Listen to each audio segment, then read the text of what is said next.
ಅಲ್ಲಕ್ಕ ಅವರೇ ನಿನ್ನ ಕೆಲಸ ಬಿಟ್ಕೊಂಡಾರ ಅಂತಂದರೆ ಹೆಂಗೆ ಜೀವನ ಅಂತಂದರೆ ನೋಡು, ನನ್ನ ಆಸೆ ಕನಸುಗಳೆಲ್ಲ ಅವರೇ ರೆಕ್ಕೆ ಪುಕ್ಕ ಕಟ್ಟಿದ್ದಾರೆ ಅಂದಮೇಲೆ ಇದು ನಾನು ಒಳ್ಳೆಯದಕ್ಕೆ ಮಾಡಿದ ಮಾವ ಏನು ಮರವಾದೆ ಹೋಗುತ್ತಂತ ಇದೆ.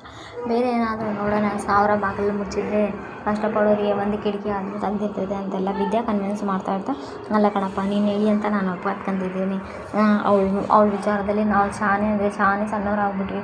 ನಾವು ಅವಳದು ನಾವು ಎಲ್ಲ ತಪ್ಪೊಳಗೂ ಒಳ್ಳೆಯದನ್ನು ಹುಡುಕ್ತಾ ಇರೋ ಅವಳಿಗೆ ಒಂದು ತಪ್ಪು ಹಿಡ್ಕೊಂಡು ನಾವು ತುಂಬ ಅವಮಾನ ಮಾಡಿಬಿಟ್ಟು ಕಣಪ್ಪ ಅಂತ ಅವರಪ್ಪ ಅವ್ರ ಅಜ್ಜಿ ಅವರೆಲ್ಲ ಮಾತಾಡ್ತಾ ಇದ್ದಾರೆ. ಚಂಪಾ ಇದು ನಂಗೆ ಒಂದಲ್ಲ ಒಂದು ದಿವಸ ಒಳ್ಳೇದಾಗೇ ಆಗುತ್ತೆ, ನಾನು ಬೇರೆದು ಕೆಲಸ ಹುಡ್ಕೊತೀನಿ ಅಂತೆಲ್ಲ ಹೇಳ್ತಾನೆ. ನೋಡಪ್ಪ ನೀನು ಏನು ಮಾಡ್ತೀಯೋ ಏನೋ ಗೊತ್ತಿಲ್ಲ, ನನಗೆ ನಿನ್ನ ಮೇಲೆ ಭರವಸೆ ಇಟ್ಟಿದ್ದೀನಿ. ಆದಷ್ಟು ಬಿರ್ನೆ ಅಂದರೆ ಎಷ್ಟು ಸಾಧ್ಯ ಅಷ್ಟು ಜಲ್ದಿ ಆದಷ್ಟು ಬಿರ್ನೆ ನೀನು ನನ್ನ ಸೊಸೆನ ಅಂದರೆ ನನ್ನ ಮುದ್ದು ಸೊಸೆನ ಹಟ್ಟಿ ಒಳಗೆ ಕರ್ಕೊಂಬರ್ಬೇಕು.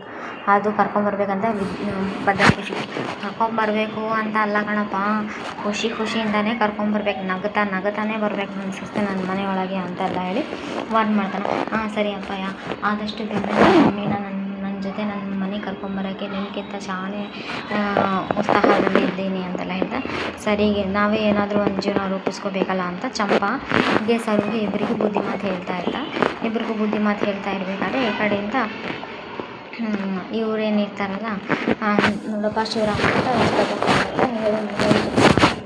ಅದು ನೋಡಪ್ಪ ವಿಚಾರ ಹೇಳಿದ್ನಲ್ಲ ಅಂತಾರೆ.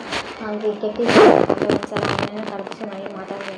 ಬೇಡ ಕಣಪ್ಪ ಮಂತ್ರಾಗಿರೋ ನಾನು ಕೆಲಸ ಮಾತಾಡಿದ್ರೆ ತೆಪ್ಪ ಆಗ್ತೈತಿ, ನಾವು ಎಷ್ಟಾದರೂ ಹೆಣ್ಣಿನ ಕಡೆದವರಲ್ಲ, ನಾವೇ ಹೋಗಿ ಮಾತಾಡೋಣ ಅಂತಾರೆ. ಸರಿ ಆಯ್ತು ಬಿರ್ನಿ ಒಂದು ಸಲ ನೋಡ್ಕೊಂಡು ಹೋಗೋಣ ಅಂತ ನೆಕ್ಸ್ಟ್ ಈ ಕಡೆ ಇದ್ದು ಶಿವರಾಮ ವಿದ್ಯಾ ಬಟ್ಟೆ ತಗೊತಾರೆ. ಇನ್ನೊಂದು ಬಟ್ಟೆ ಬಿದ್ದರೆ ಶಿವರಾಮ ಗೌಡ ಬಂದು ಬಟ್ಟೆ ತಕ್ಕೊಡ್ತಾನೆ.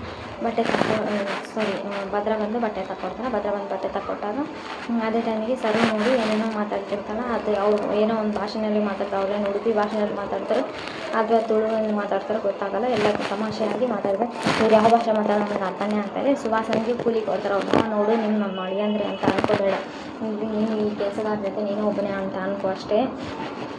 ನಿನಗೆ ಯಾವ ಮುಜುಗರ ಇಲ್ಲ, ಕಷ್ಟಪಟ್ಟು ದುಡಿ, ಹೆಣ್ಮಕ್ಳು ಗಂಡ್ಮಕ್ಳು ಎಲ್ಲ ಕಷ್ಟಪಟ್ಟು ದುಡ್ದು ಜೀವನ ಸಾಗಿಸ್ತಾ ಇದ್ದಾರಲ್ವಾ, ನೀನು 1000 ರೂಪಾಯಿ ತಗೊಂಡು ನೀನು ಹೆಂಡತಿ ಕೊಡೋದು ತುಂಬ ಖುಷಿ ಪಡ್ತಾನೆ ಅಂತೆಲ್ಲ ಹೇಳಿ, ನಾಳೆ ಒತ್ತಾರೆ ಬಂದು ಒತ್ತಾರೆ ಒಂದು ಕೆಲಸ ಮುಗಿಸ್ಕೊಂಡು ಹೋಗೋದು ಕಲಿಸ್ಬಿಡಿ, ನೆಟ್ಟಿ ಮೇಲೆ ಬಂದ್ಮೇಲೆ ಬರೋದಲ್ಲ ಅಂತೆಲ್ಲ ಹೇಳಿ ಬೈಕ್ ಕಳಿಸ್ತಾರೆ. ಕಡೆ ಶಿವರಾಮೇಗೌಡ ಬಂದ್ಬಿಟ್ಟು ಅವರು ಕಡೆದವರು ನೀವೇ ಹೇಳಿ ಕಳಿಸಿ ನಾವೇ ಬರ್ತಿದ್ದೆಲ್ಲ ನಾಗರಾಜನ ಕರ್ಕೊಂಡು ಅಂತಾರೆ. ಬೇಡ ಕಣಪ್ಪ ನಾವೇ ಹೆಣ್ಣವರೆಲ್ಲ ಒಂದು ಸ್ಟೆಪ್ ಮುಂದೆ ಅಂತ ಹೋಗಬೇಕು ಅಂತೆಲ್ಲ ಹೇಳಿ ಇವ್ರು ಬಂದಾಗ ಅದೇ ನಾವು ಏನೋ ನಡೆದೋಗಿದ್ದೆ ಬಿಟ್ಬಿಡು, ಹೊಂದ್ಕೊಂಡು ಹೋಗಬೇಕು, ಸಂಸಾರ ಸರಿಸಾಗಿ ಎಲ್ಲ ಇರುತ್ತೆ ಅಂತೆಲ್ಲ ಹೇಳಿದ್ರೆ ಇವಳು ಅಂಥವಳು ಇಂಥವಳು ಏನೇನೋ ಎಲ್ಲ ದಿನ ಹೊಡಿತಾರ ಬೈತಾರ ಅಂತೆಲ್ಲ ತಂಗಿ ಎಲ್ಲ ಹೇಳಿದ್ರೆ, ನಿನ್ನ ಮನೆ ಇದೇನು ನಡೀತಾ ಇಲ್ಲ, ನಿನ್ನ ಮನೆಗೆ ಹೋಗ್ತೀನಿ, ನಿಮ್ಮ ಸೊಸೆ ಗರ್ಭಿಣಿ ಸೊಸೆನ ಔಟೋಸಲ್ಲಿ ಮಡಗಿದ್ದು ನಮಗೇನು ಗೊತ್ತಿಲ್ಲೋ ಅಂತೆಲ್ಲ ಹೇಳ್ಬಿಡ್ತು. ಹೌದಪ್ಪ ಇದಾದರೆ ಚಾನ್ಸ್ ಮರ್ಯಾದೆ ತೆಗೆದರೆ ಹೀಗೆ ತೆಗಿಬೇಕಂತೆಲ್ಲ ಈಶ್ವರಿಗೆ ಹೇಳ್ತಾರೆ. ನಾಳೆ ಎಪಿಸೋಡಲ್ಲಿ ಹೇಳ್ತಾಳ, ನಾನು ಇದೇ ಮನೆಯಲ್ಲೇ ಇದ್ದೇನೆ, ಇದೇ ಹಟ್ಟಿಯಲ್ಲಿದ್ದೀನಿ ಅಂತ ಅವ್ರ ಮಾವನ ಮರ್ಯಾದೆ ಉಳಿಸ್ತಾರೆ.